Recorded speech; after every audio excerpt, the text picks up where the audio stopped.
Whatever you do, don't make these 3 big user experience mistakes in your apps.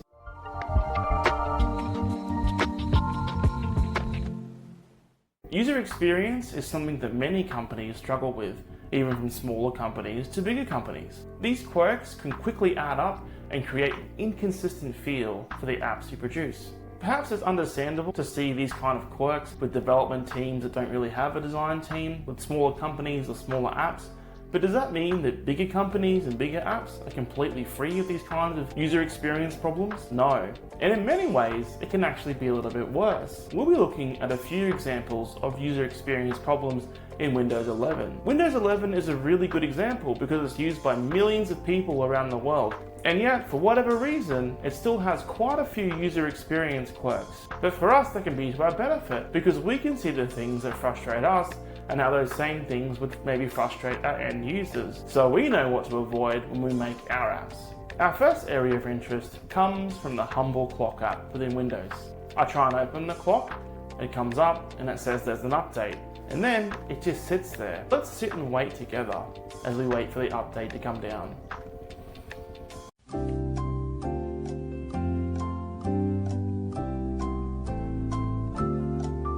Finally, I can use the clock app. We had to wait about 20 seconds between clicking on the clock icon and being able to open the app and actually using it. We wait all that time and then something happens and it seems like the app relaunches, probably with the new updated version. Updating the app when it launches is the wrong thing to do. It's a really bad user experience. And really, making our users wait for anything is something that we really need to avoid if we can help it, right? I mean, it's not like Windows doesn't have the opportunity to update it before I use it. It's got Windows Update built in. That could have updated the clock before I used it. It's got the store, which also has update functionality, which could have updated the clock. And considering the clock is on the store, it could have updated it automatically. But no, neither of these systems did it. Instead, it decided that when I tried to launch it, that would be the time to take up those crucial 20 to 30 seconds to update the clock app. One thing we should know if we've done any of this kind of work is that people want things right now. We order a package, we stand on the door, we wait for it to arrive. Entire logistic chains are dedicated to getting our stuff to us as soon as possible. If there's a core function or something in our app, we can't make the user wait such a long time for it to come in before they use it. If our app is functional and it needs to bring in some other component, then it should do it in the background, or it should notify the user when that's complete. Sometimes to an extent, this kind of thing is unavoidable because we have to bring in files or content or something that doesn't exist on the device when the app is installed or when the website's loaded. And that's okay, but we should try and do it in the background or try and notify the user when it's done, instead of having them stare at a loading screen for 20 or 30 long seconds. If you're chasing user engagement or for people to actually like your app after they've installed it, they're not going to wait around to see what you've got to install. They'll probably just move on. Secondly, if we've waited so long for the clock app to finally start, we're rewarded with another user experience, user interface quirk. When our mouse is hovering over a card, it elevates it a little bit. When we go away from the card, it goes back down. This by itself is good design. When we hover over it, it gives that sense that that individual element is active. But if we park our mouse on the outside of that card, it does a little dance for us, where it elevates over and over and over and over again. Maybe it's an apology dance for making us wait so long for the app to launch. Whatever it is, it shouldn't be here. Of course, the reason why this is happening is because the element that triggers that hover is inside the padding.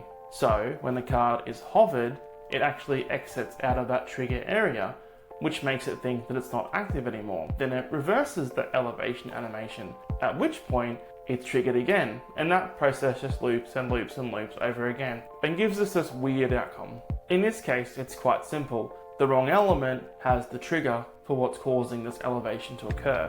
Instead of the element inside the card having that trigger, it should be its parent. This would mean the card wouldn't have this weird visual problem, and it also wouldn't incur any loss of space within the UI.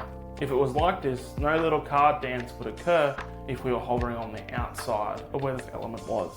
From a design standpoint, it's good to try and avoid this because it introduces needless motion to the screen and also gives a feeling of low quality. The third quirk we'll have a look at has to do with what happens in the drop-down box in the Windows Explorer.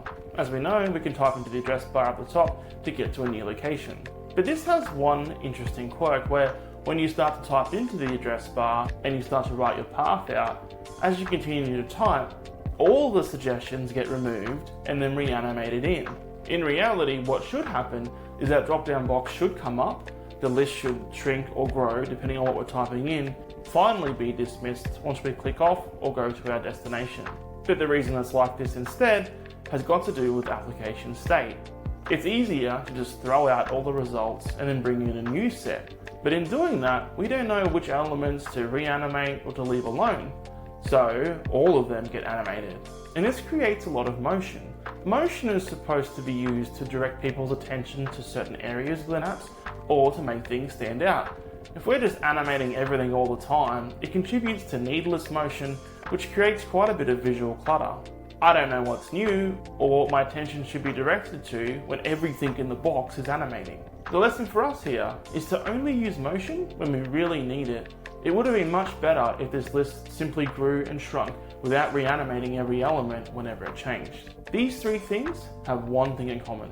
They're all easy to fix. So before you design your apps or before you ship them, always give them a once-over to make sure they feel high quality and avoid these three common user experience problems. What user experience quirks have you noticed in the apps that you use? Or what user experience quirks do you find hard to avoid?